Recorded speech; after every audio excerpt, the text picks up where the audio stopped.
Pitter patter, let's get at it. Let's do this. All right. What's up, everybody? Corey Singletary here with another episode of CUB Tracks. Alongside me, as always, Time Content, Citizens Utility Board. Welcome back to CUB Tracks. Thanks for joining us. Thanks for listening in on the podcast or watching on YouTube. And if you like what you end up hearing, please like, subscribe, share, rate, all of those kinds of things. And for those of you who are just watching this on YouTube, the podcast is available on all of your favorite podcast platforms. All the many places. There are a lot of places. The internet is a vast place. But we've been talking about a lot of things in the office. We've got a couple of rate cases going on. We've got some construction dockets. We've got discussions about affordability. And a recurring theme across all of those is that there's an issue that's been present in Wisconsin for a number of years now, and it's kind of coming to a boil now with stuff that's going to be happening over the next few years. And we thought we should talk about it, and that's the early retirement of a number of coal plants. Early retirement, or I'll call it partial retirement, of a number of coal plants far earlier than they were originally planned to be taken out of service or significantly modified. And what that means for Wisconsin customers in terms of the rates that we pay, and all kinds of stuff. There's a lot of things. And you and I were talking, and we were like, you know what? I think we should maybe just sit down and talk about this one thing for a little bit. Let's do a deeper dive just on that. All right. So folks who may have been reading the news over the last few years may have seen stories about, maybe even going back all the way to like 2017, 2018, about the Pleasant Prairie Power Plant in southeast Wisconsin. Yep. Yes, southeast Wisconsin. Border, Kenosha County. Forgetting my geography today. That's the kind of day it's been. The Pleasant Prairie Power Plant owned by We Energies, and that was shut down. That was retired early. That one ended up being a part of a settlement agreement, which we'll talk about some of those kinds of things. And since then, not only We Energies, but Wisconsin Public Service Corporation and Alliant Energy have announced a wave of retirements of coal plants earlier than expected, or earlier than originally planned, I'll say, as well as some other changes that they want to make at some other facilities, which also kind of are in the same bucket. So the list, we were just talking about this, like what's the list? What's the full slate here? It's for Alliant Energy, it's the Columbia Power Plant. That one now is scheduled to be fully retired by, I believe, end of 2026, if I'm remembering correctly. So, 26. Yeah. 26. South Oak Creek, all of the units, there are 4 units there, but that would be also around the same time. Weston 3 up north, it's one of the units at the Weston Power Plant. And then three power plants that the utilities aren't planning on shutting down entirely, but essentially, we'll call it doing an engine swap, essentially, right? We've got the Edgewater Power Plant owned by Alliant Energy, and then the Elm Road Generating Station, the other Oak Creek Power Plant. We Energy has indicated that they plan on changing that from being a coal plant to a gas plant, and as you can imagine, that's not just like unplugging one thing and plugging in another.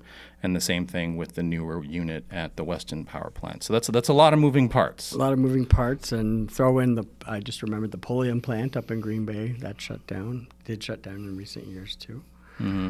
So it's a lot, and it's a lot of changing, big changes for an industry that is used to traditionally changed a lot more slowly. And so in some cases, you've got the new Wausau plant and the new Oak Creek plant were built in the last 15 years. The pollution in South Oak Creek, where a huge portion of that plant just shut down at the end of June,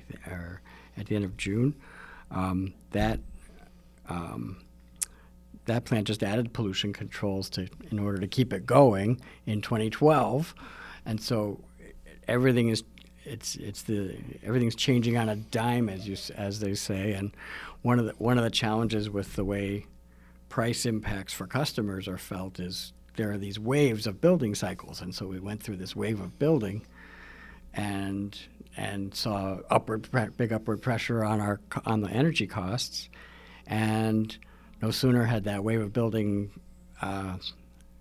get completed that the economics of coal were changing so rapidly that there was this wave to now shut them down. So maybe we can get into that a little bit. All right. So, most people would probably hear, we're going to shut coal plants down early. The utilities are saying the reason we're doing that is because, they're not economic, they're not in the money anymore, and it will cost more to run them over the long term. Right. Certainly there are environmental benefits associated with reducing the amount of coal that we're burning in Wisconsin, those types of things. So why is this a big deal, or why should utility customers be concerned or be worried about or interested in what happens to these plants, in shutting them down early?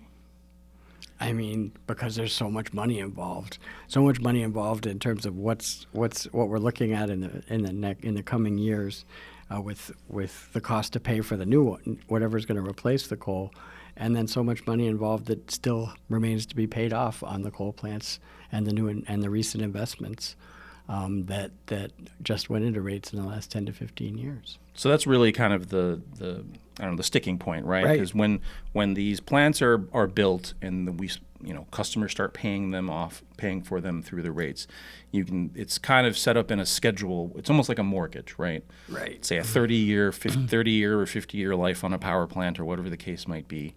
And the way that goes into rates is it's kind of like a scheduled payment amount over that period of time, and it does go down over time, unlike a typical mortgage, which is usually fixed. But it's a payment schedule that's anticipated, it's planned out. You can kind of do all the math initially, and so that mortgage payment schedule has been set for all of these plants, and they anticipated continuing to pay that off many years into the future from this point. And most of those plants initially were 30, 50-year anticipated lifespan. And then when they did the environmental controls, it was like, we'll get to stretch out the life by decades. Exactly. And so we have essentially all of the, thinking about that list of plants that I had listed off, we've got essentially all of these mortgages we haven't paid off as customers. But to, sort of torture the metaphor more, right? So now we have to keep paying, or the utilities would like us to keep paying on those mortgages for things that we won't even own anymore. They won't be in service, or it'll be very different. And then we have to take out a loan for new stuff. And I think that's what you're talking about in terms of that layering of all of the costs of the new investment, all of the new clean energy investment, which is great. It's low cost, it's cleaner and that type of thing. But we haven't paid off the old stuff yet. Exactly. I mean, the utilities say, well, we're saving money by shutting the coal plants down because we're saving on the operating costs to run the coal plant. We're saving on buying the coal, and that's, of course, we're not questioning that. That's apparent and that's evident. But as you look at all the drivers of increases in the years ahead, this isn't. It's not about. It's not about that. It's about the fact that we need to find opportunities for savings on these hefty mortgages. Mm-hmm. And when these plants aren't running anymore, stands to reason that customers shouldn't be paying full freight for something that's no longer needed to keep the lights on. In the case of the Pleasant Prairie plant, that was already torn down, and yes, there were some savings through the refinancing deal there, but the rest of it became a pile of rubble that the utility was still earning a profit on, earning its rate of return on.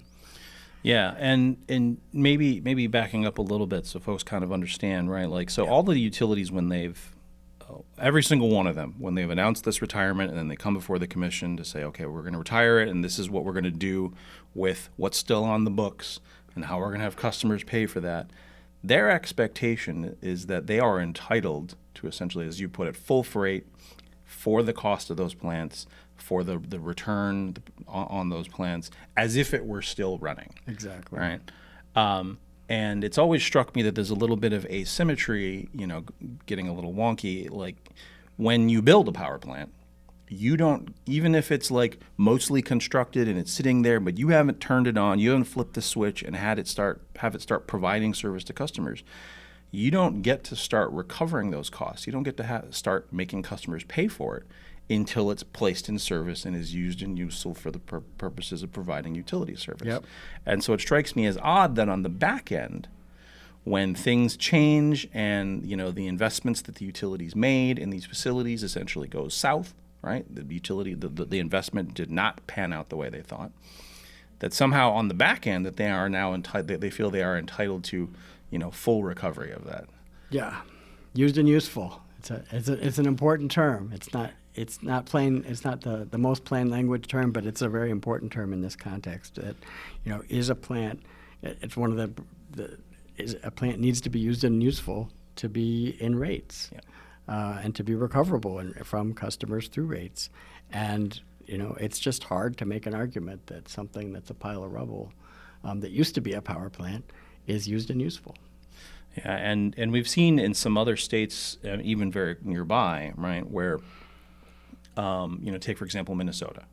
Minnesota had a coal plant that shut down, and, our regulator, our commission, according to the law, has very broad authority, right? They can, I'm exaggerating a little bit, but they can more or less do whatever they feel is necessary to regulate the utility and make certain there are just and reasonable rates and there's safe and reliable service provided to all utility customers, not just electric, but all utility customers. But some states, their legislatures have gone an extra step and said, okay, well, this we think under that broad authority that you have to think about, this is really important. And Minnesota has a used and useful standard that they have to comply with, and under that law, or according to that principle, I'll say it's not. You don't have to have that law, but according to that principle that happens to be enshrined in Minnesota law, the commission denied the utility part of that recovery for that coal plant, right? They said, okay, well, we'll make investors whole, right? You get your money back, but you don't get to earn a profit on what's left, right? Right. We'll sort of honor that deal where the regulator said, yeah, you can build it. The numbers made sense at the time. So here's your money back, but you don't get to continue earning a return. And then I believe, and similarly, like we've seen in like another state nearby, one of our neighbors, also Iowa. This is pending before their commission, but you have utilities that are actually related to our utilities that seem to understand this, and have entered into Alliant Energy in Iowa has entered into a settlement agreement with the Office of Consumer Advocate in Iowa that, amongst other things, includes that same kind of treatment where there's no return, no longer a profit stream off of a coal plant that has been retired early. And so we see, and they don't have that kind of statute down there, but you see even the utilities are starting to see the writing on the wall of like, okay, well, maybe what we have been asking for isn't, fair to customers. So, I mean, what do you think about that sort of the range of outcomes for that the commission can pick from, which is like business as usual and you get everything, to something that is significantly more trimmed down? I mean, I think when you look at the rapid changes in the industry with increasing demand in the coming years, fueled by data centers, fueled by all sorts of things from reshoring of manufacturing to the United States, fueled by electrification, EVs. I mean, there's going to be a lot, and we know from the Public Service Commission talking about the number of cases to build new stuff, whether it's big power lines or power plants. It's going to be a wave of new cases coming at us, coming at the commission, and so this is it's time to actually find savings to make the transition possible, to make this thing affordable, because we're really at an affordability tipping point when you look at the We Energies and WPS cases with as we talked about on the last pod, people looking at over 30% increase in the span of less than 4 years. Mm-hmm. And that's before the costs of all this new stuff start hitting the bills. Mm-hmm. Because a lot of what you're talking about, you're alluding to these sort of new investments. They're things that they haven't even been approved yet. They're still pending, but they're on the board. These are things the utility wants to spend billions of dollars on collectively. The utilities want to spend billions of dollars on. But maybe let's, so we were talking about that in terms of the magnitude, but maybe we can give folks a sense of what we're dealing with right now in terms of these retired plants. Right now. So, for example, the South Oak Creek plant for We Energies. The utility estimates when it's retired, when it's taken offline, that there will be in total still about $658 million, $658.25 million still left on the books, and the environmental controls portion of that is about $441 million. For the Columbia Power Plant, which is again at this point, maybe plans change. I don't know, and I'm not saying that for better or for good, for better or for worse. But like right now, the plan is to shut that down. That is for, say, Wisconsin Public Service, because we have the numbers in front of us because we're doing a rate case for Wisconsin Public Service. Just for Wisconsin Public Service, that's $229 million left on the books. About, 3/4 of that is related to these more recent environmental controls you're talking about. We just spent money on that. Right. And so, that's a lot of money. You're talking about very close to $1 billion just for these just for the share of these two plants that these two utilities own. And that's not counting the other part, the majority of Columbia, which is owned by Alliant. And it's not including, the Weston 3 plant we talked about. It's not talking about the cost associated with, changing Edgewater, Elm Road, and Weston 4 over from coal to gas, because they're going to take a bunch of stuff out of service that's not going to be useful anymore when they do that, and then they're going to have to spend more money. And so that's what we're talking about is, over $1 billion in costs that the utilities would like customers to keep paying for, as if nothing had happened. Yeah. And that excludes the money, the amount that's still on the books for Pleasant Prairie, which shut down 6 years ago. So that's $1 billion is real money. Yeah. I mean, and you think about the magnitude of the case where this utility is seeking an $800 million increase, the two utilities across electric and natural gas for the next 2 years. The chance to save money and save it sooner rather than later is really critical. Yeah, so maybe for folks that are like, wow, that's a lot of money, right? Maybe we can walk through kind of this is not necessarily like describing like the CUB position per se, but, what could the regulator do here, right? And we've already kind of, we've outlined sort of the bookends. The bookends on the one end are, like I said, business as usual. Standard recovery for the utility. Customers will keep paying as if it were still running. So that's on the one end. The other end is admittedly nothing, right? It's out of service, and so you no longer get recovery of it. So that's essentially 100 to 0. That's your range. But there's some steps in there that that the commission could kind of find more or less palatable. I mean, the one big obvious one for the commission is like what we talked about, like in Minnesota or in Iowa, where you adjust the return portion, right? That's the big lever the commission has, and for there, it's essentially kind of as a subset. It's you can get the normal return, you can get something reduced, you can get nothing, and somewhere in between. And those are sort of the big levers the commission has. It also could maybe change essentially. It could sort of like not refinance, but sort of modify the payment schedule on our metaphorical mortgage to maybe make it more of an even payment through time, or stretch it out, or things like that. And thinking about those, like if you're a commissioner, right? If you were king for the day, how would you be looking at those sort of alternatives there? I mean, I think as a commissioner, they're going to be hard pressed to say, this money, not to give them reimburse the company for what was paid out to build the thing, whether it's the original price of the plant or all the investments that had to be made to keep them going for pollution controls and pollution abatement. But but it just comes back to that return issue. It's like, do you really think that 9.8% return or 10% return, which is what the utility is asking for in the cases right now, is a common sense solution for something that is, being torn down, and to keep paying that for 17 or 15 to 20 years?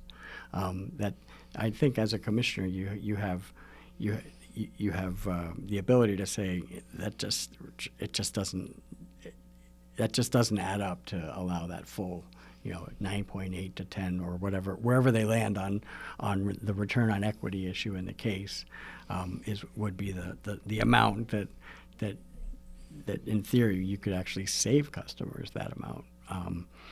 For the South Oak Creek plant that's in the case, just that return portion over the next 15 or more years is like several $100 million, over 300. Yeah, I was actually looking at the numbers before we jumped on to record the show. And for example, for that South Oak Creek, actually, I don't have to guess, it's right here. For the South Oak Creek, as just an example, because it's the biggest sort of outstanding balance right now, right? If we were to take the numbers of, so the sort of the business as usual case, the cost to customers over the period of 2026 to 2042, all right, is $865 million, which some people are going to be like, wait, you just said $658 million, all right? Well, the rest of that difference is $326 million in return. That's under the business as usual, what the utilities want, all right? So it's not just what's on the books. That's what you're talking about in terms of the return, because over time, that's a lot of money. And this is not just, to be clear, I guess maybe we should talk about, this is not just CUB and you and I talking about it being like, well, we just want lower rates for customers and let's just make the number smaller. There's an element of basic regulation and finance here because, Steve in our office would definitely talk, ad nauseum about the fact that when the commission makes decisions, particularly on things of return, but in general, the commission, part of the commission's job is to balance the interests of customers and the utility shareholders. Exactly. Right? And the utility has been allowed to recover through rates. That means customers have paid for a return on these investments, these power plants, and that return, that percentage, takes into account the risk associated with owning and operating a public utility, which includes the potential risk that you make an investment and the investment goes sideways and it's no longer in the money and that you may not get recovery. So I'm not going to say it's insurance, but essentially the customers have been paying the cost of that risk that the utilities bear, which is not unfair, right? That's part of the cost of financing the utility. But the customers have been paying for that risk cost for years, for decades in some cases. Exactly. And now that risk has actually manifested. It's shown up and it's appeared. And what the utilities are saying is you need to shield the shareholders 100% against that risk. Yeah. And in my mind, that doesn't strike a balance between customers and shareholders. No, and that's something we really need to make sure there is more balance between the customers and the shareholders. And this is a prime example. This issue is a prime example of where this could be, where this could actually happen and have create more balance. Yeah. So there's a rational basis for saying, look, we can't just keep doing it the way we have done it, and customers shouldn't be expected to pay for all this. And the utilities, the corollary of that, the utilities aren't entitled to this stream of money, and the shareholders are not entitled to this stream of money because there's this huge pile of people whose interests are affected by this, and that's the customers, the over 1 million customers that We Energies has, and all the other utilities that are invariably smaller, but the millions of Wisconsin households and businesses, small and large, that are affected by these costs. And like you had mentioned, this sort of wave, this sort of transition the company's going through, and the cost of that transition. Right, and it's in the here and now, and this is what I'd like to give a shout out to the groups that have joined CUB in a small coalition on this issue. There was a joint op-ed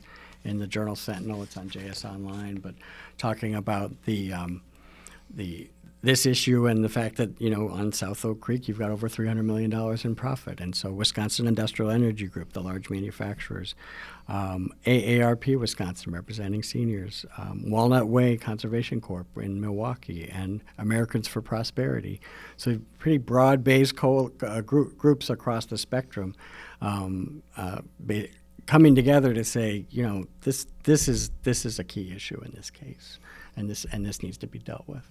Yeah, I think it's actually pretty striking that you have, in a coalition, you have a community-based organization that exclusively services a highly impoverished neighborhood in the city of Milwaukee, and Americans for Prosperity, who you wouldn't think would ever be in the same sentence. Exactly. I mean, it's that they talk about strange bedfellows coalitions, and all those groups might not be aligned on whether the plant should actually shut down or not, right? But once the decision is made to shut it down, this group across the spectrum is united. So we've been kind of rambling about a bunch of some nerdy, some numbers. It's not just Steve that can talk ad nauseum. No, it's not. I have that club in my bag too. So if you're a customer of one of these utilities, whether it's We Energies, Wisconsin Public Service, Alliant, MG&E is not unaffected here because they own a share of Columbia, which is going to be shut down. So this affects Columbia. This affects MG&E as well. And we often don't talk about Xcel because our Xcel utility is kind of like the tail on the bigger dog that is an upper Midwest system. And so often these decisions get made in other jurisdictions, but they flow over the river.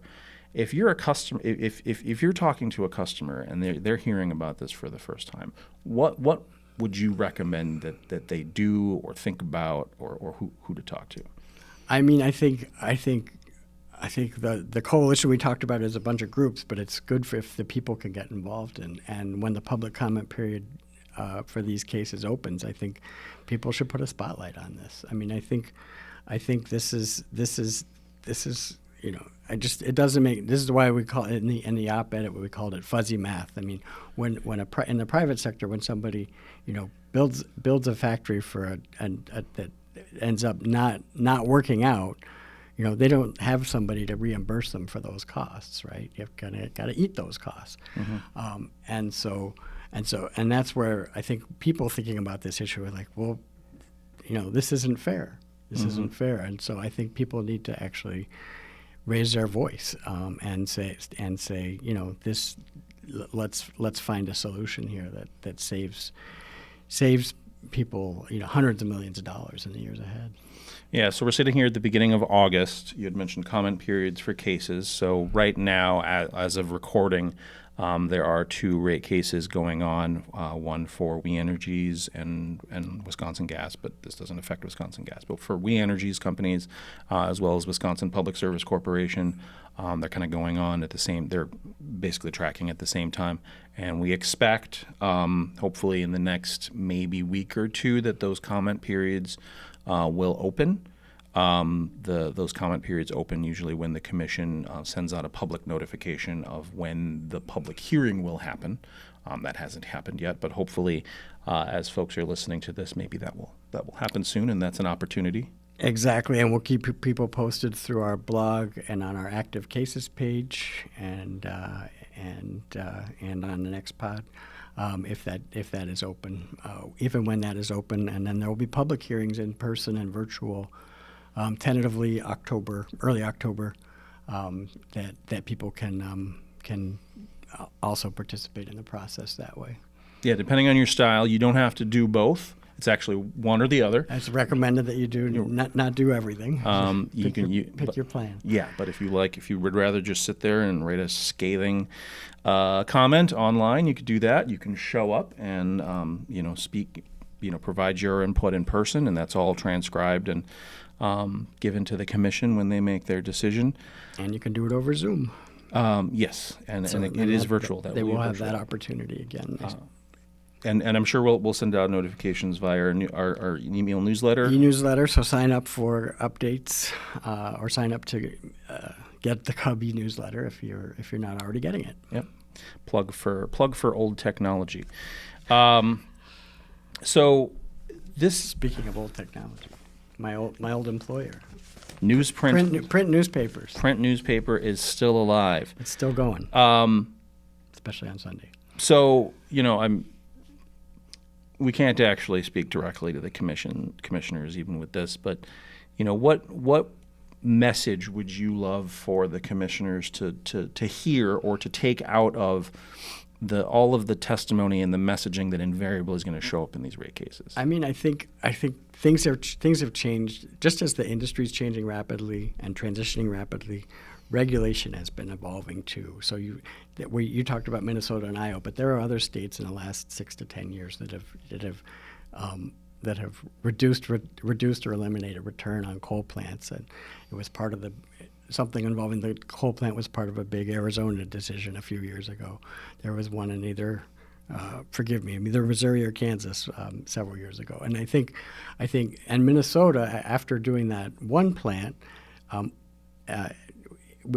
opened a case that could impact customers in Wisconsin, western Wisconsin and northwestern Wisconsin, because they opened a new case looking at how they're going to deal with the costs for Xcel and other utilities of retiring coal plants. And so just looking around the country at their regulator colleagues, they can see that the opportunities for savings aren't being ignored in other states, and it's that should be happening here too.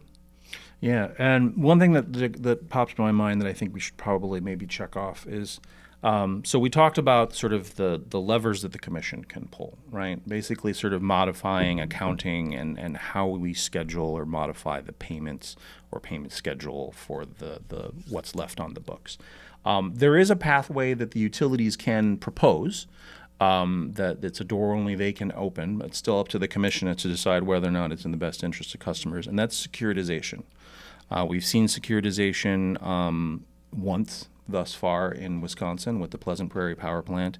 They securitized about $100 million of, it was $400 to $500 million of what was left on the books at the time. And, talk about that, because certainly we've talked about securitization and the benefits there, but folks that have been listening and maybe reading the tea leaves, I think for us we're kind of leaning more in the direction of like, hey, why should there be any return the customers have to pay for? Right, but exactly. But to maybe talk a minute about its securitization and why that's still a better path than what the utilities are asking. Yeah, for. the securitization is a step in the right direction. It refinances the costs, kind of like refinancing a mortgage, to a lower interest rate, and so it actually takes it off the utilities books and puts it in a special purpose entity, a separate entity outside the actual outside the utility, but there are a couple challenges with it. One, in Wisconsin, the only case we've had to date is Pleasant Prairie, and we reached a settlement to securitize something, which ended up being $100 million of the remaining balance on the pollution controls, but it wasn't all the pollution controls, and so as a first order, I think utilities should be looking at refinancing all the pollution controls. But this, even that just only gets you so far, because there's as you pointed out, you had some numbers that showed that not everything that's still on the books is pollution controls. So I think one of the other challenge with securitization, as it's been done in Wisconsin, is that it's purely voluntary on the part of the utilities. So we haven't seen a lot of proposals come forward with it. In fact, the law that enables securitization was passed about 20 years ago. And since in all those 20 years, we've had one proposal that's actually gone through to actually save people money. And so we've missed out on a lot of savings, both while the coal plants were while the coal plant pollution controls were being added, because that was why the securitization law was enacted in the first place, and now that the plants are retiring. So is it good enough in this day and age when is the question. Is the question that's in my mind. Well, and on that same line of is it good enough, right? There's a couple other little wrinkles with securitization, like refinancing a mortgage, right? You lock in that new interest rate, and to our conversation about should there be a return on that in the first place, there is some carrying cost, there is some interest rate, and it's kind of up to the market at the time that that asset is securitized as to what that might be. So what the prevailing interest rates are, what the market's doing, what the appetite of the market is for these types of securitization bonds. So it is. There is still a cost there, and it's not maybe like the least cost alternative for customers. And another part of that too is like it's locked in. The commission can no longer do anything with it once that's securitized because of the way that it works and because of usually the enabling statutes. It's protected under law, and that money will be recovered from customers through a revenue stream and through a particular rate and through rate components and things like that. And so you're right. I think it's a step in the right direction. And I remember a conversation that I was part of with a bunch of different stakeholders, utilities, environmental groups, a couple of consumer groups, us and an industrial advocate, and essentially what securitization was. It was the escape hatch that the utility could propose that we open if they didn't like the fact that the commission could just deny them like these large buckets of recovery. They could say, no, you no longer get a return, or you get nothing. Right. And it was the pathway the utility that was less painful for the utility, still provided some customer benefits, that the utility could say, well, how about we do this instead? But it's ultimately still up to the commission to decide whether or not that's in the best interest of customers. Exactly. And utilities are all about, when they're talking to Wall Street, they're all about certainty, creating certainty and trying to create certainty because they want as little risk as possible. And so securitization is a no-risk alternative, and that's why some groups, including AARP, are opposed to securitization. It's a non-bypassable charge that ends up on customers' bills, and so it's not universally loved, and because it's not as good as denying full return on a coal plant in terms of the amount of savings that customers could see over time. Yeah, and certainly I think when we started this conversation, this broader conversation back in 2017, right? I don't think at that moment, we were probably wondering what's going to happen with everything else, but it wasn't clear. There weren't plans, there weren't schedules, and this is what's going to happen.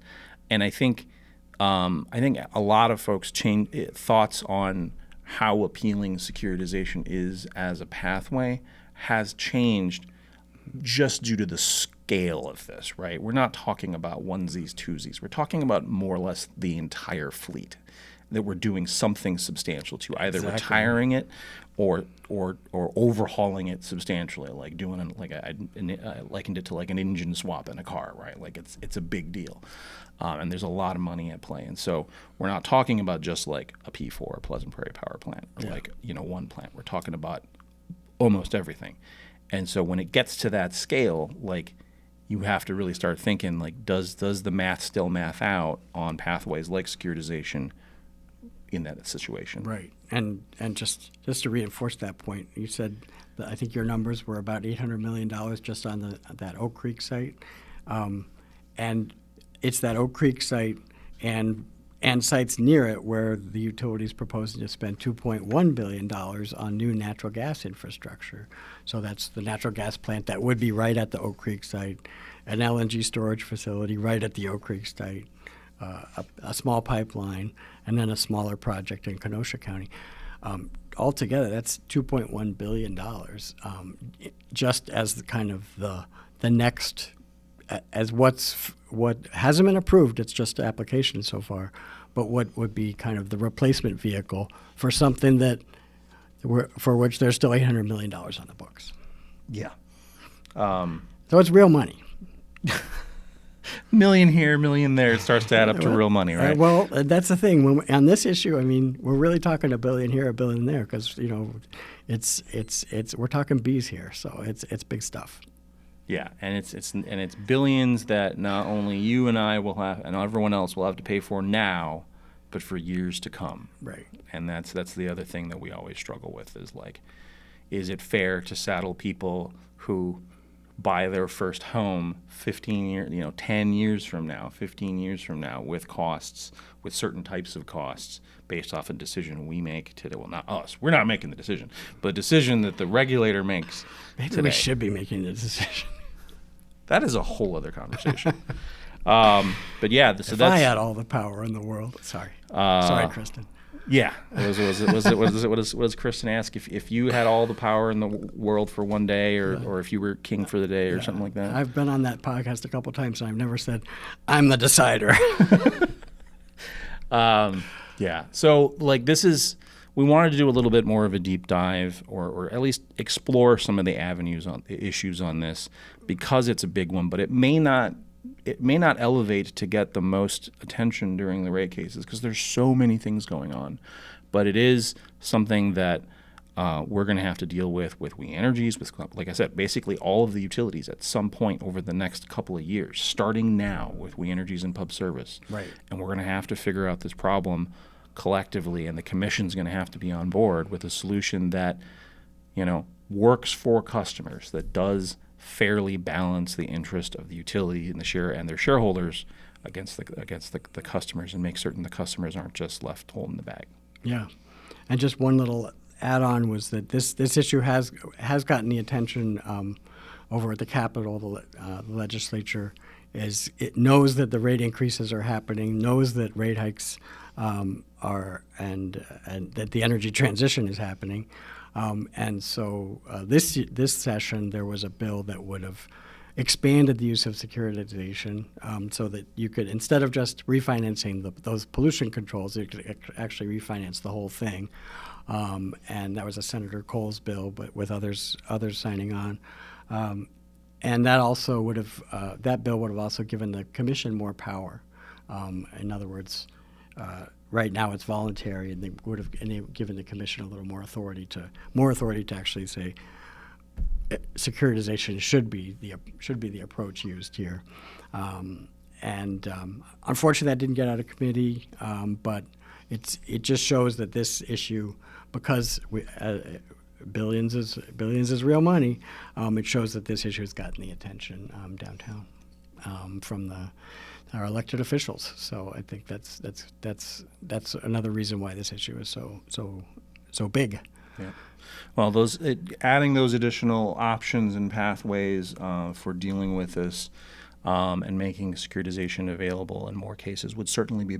It's better than a stick in the eye, is essentially what that. But I think we're going to be we have yet to file testimony as of the recording of this. We have yet to file testimony in those two rate cases. And we're going to be making a strong case to the commission to really think about the customer, right, and not just think about this as an accounting exercise for the utility, and that people's livelihoods and people's ability to stay safe and do the things that they need to do and pay their utility bills are on the table and are at stake. That's right, and and so look for that. We'll be having testimony, and I think you'll see a lot in there about restoring balance between the customers and the shareholders in there. All right. So like we mentioned before, be on the lookout, whether it's from us or from other places. It might show up in the paper. You might hear it from other folks, but be on the lookout for when those public comment periods for We Energies and Wisconsin Public Service open if you are customers of those utilities, as well as the public hearing dates.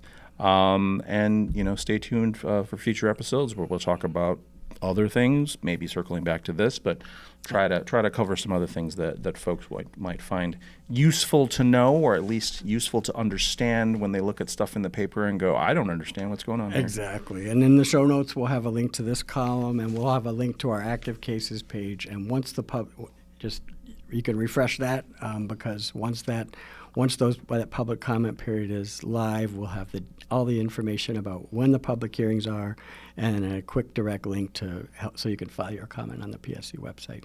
Cool. All right.